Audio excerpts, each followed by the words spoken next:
Hello viewers, स्वागत है आपका मेरे चैनल व्रत कथा और नियम में। आज मैं आपको मोक्षदा एकादशी की कथा सुनाऊंगी। कथा सुनने से पहले चैनल को लाइक शेयर और सब्सक्राइब जरूर करें। हे राजन, आपके काल से भी पूर्व त्रेता युग में भारतवर्ष पर सूर्यवंश राजा नसीब बहादुर राजा राज करता था। वह राजा बहुत ही धर्म कर्म वाला था। ब्राह्मणों का सम्मान तो राजा स्वयं ही उठकर उनको चरण वंदना करके करता था। हर आने वाले ब्राह्मणों को सोने का सिक्का श्रद्धापूर्वक दान दिया करता था। इस राजा के दरबार में चारों वेदों की ज्ञाता ब्राह्मणों को सबसे ऊंचा स्थान पद दिया जाता था। यही कारण था कि राजा नसीब बहादुर के राज्य में पूर्ण शांति थी और प्रजा बहुत सुखी थी। एक बार जैसे मार्गशीर्ष मास प्रारंभ हुआ तो राजा ने सपने में देखा कि उसके पिता राज बहादुर नरक में पड़े जोर जोर से रो रहे हैं। उसने अपने पुत्र को देखकर कहा, बेटा, मैं नरक के कष्ट सहन कर रहा हूँ, बहुत दुखी हूँ। अब जैसे भी हो सके तो मुझे इस नरक से मुक्ति दिलाओ। राजा नसीब बहादुर से अपने पिता का दुख न देखा गया। उसकी आंखों में आंसू आ गए। उसने अपने पिता को यह वचन दिया कि मैं कहीं तुम्हारा कल्याण करने के उपाय जरूर करूँगा। एक दिन जैसे ही राजा अपने दरबार में आया तो उसने अपने सारे विद्वान को बुलाकर पूछा, हे पूज्य ब्राह्मण देवों, आप मुझे यह बताइए कि नरक में पड़े मेरे पिताजी का कल्याण कैसे हो सकता है।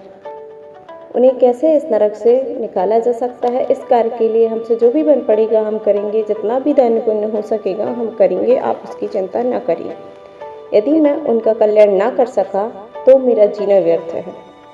ऐसे पुत्र के होने का भी क्या अधिकार है जो अपने पिता का कल्याण ही नहीं कर सकता।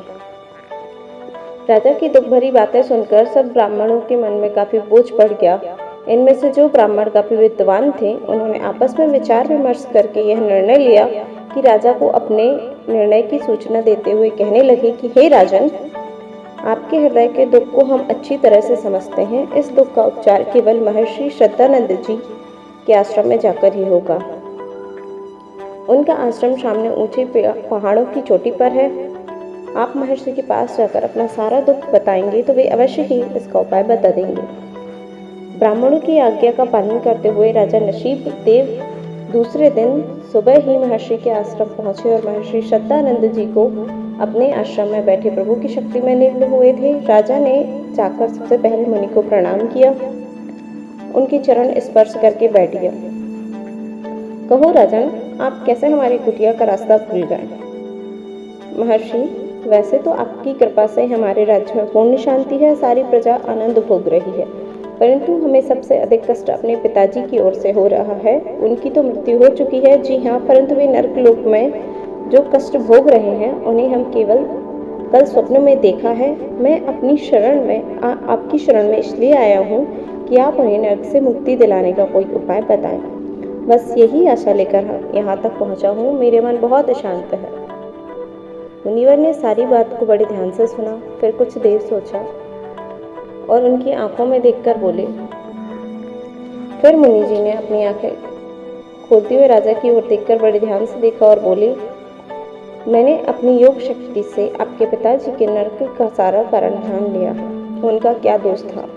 एक बार उन्होंने सौत के कहने पर एक दुखी नारी को उसका दुख दूर करने से इनकार किया था, साथ ही नारी का अपमान भी किया था, उसे अपने दरबार से बाहर निकलवा दिया था। उस औरत के मन से जो दर्द भरी आह निकली थी वह सीधी प्रभु के कानों तक पहुंची थी। बस उसी का पाप आपके पिताजी अभी तक भोग रहे हैं। तब राजा ने स्वामी जी से कहा, हे पूज्य मुनि, अब आप उनकी मुक्ति का मार्ग भी बताइए। मुनि बोले, हे राजन, अब तो उनकी मुक्ति का एकमात्र मार्ग यही है कि आप मार्गशीर्ष मास की शुक्ल पक्ष में जो भी एकादशी आएगी उस दिन आप व्रत करके अपने पिता के नाम का संकल्प छोड़ दें। बस उस एकादशी के व्रत के फल से आपके पिताजी को नरक से मुक्ति मिलेगी। इसके सिवा और कोई रास्ता नहीं है जिससे उनकी मुक्ति हो सके। राजा ने वापस आकर मार्गशीर्ष शुक्ल पक्ष की एकादशी का व्रत पूर्ण विधि से रखा और दिन भर प्रभु की पूजा करके 21 ब्राह्मणों को भोजन करवाया। उन्हें सोने का एक एक सिक्का दान में दिया। फिर पिता ने मन में पिता के नाम का संकल्प छोड़ा। इस प्रकार से राजा का व्रत जब पूर्ण हुआ तो उसी रात को उसके पिता फिर सपने में आए और हंसकर बोले, बेटा मेरा कल्याण हो गया है, तुम्हारी तपस्या का फल मिला है, मैं स्वर्ग में पहुंच गया हूँ। मेरे बेटा तुम धन्य हो, ऐसी संतान ईश्वर हर किसी को दे। मोक्षदा एकादशी का व्रत इसलिए किया जाता है ताकि लोगों को मोक्ष की प्राप्ति हो। इस एकादशी के व्रत करने से माता पिता पुत्र आदि को स्वर्ग की प्राप्ति होती है। इसी स्वर्ग प्राप्ति के लिए इसकी पौराणिक कथा को सुना जाता है। यदि आप भी एकादशी का व्रत रहते हैं तो मोक्षदा एकादशी की कथा अवश्य सुनें और चैनल को लाइक शेयर और सब्सक्राइब जरूर करें।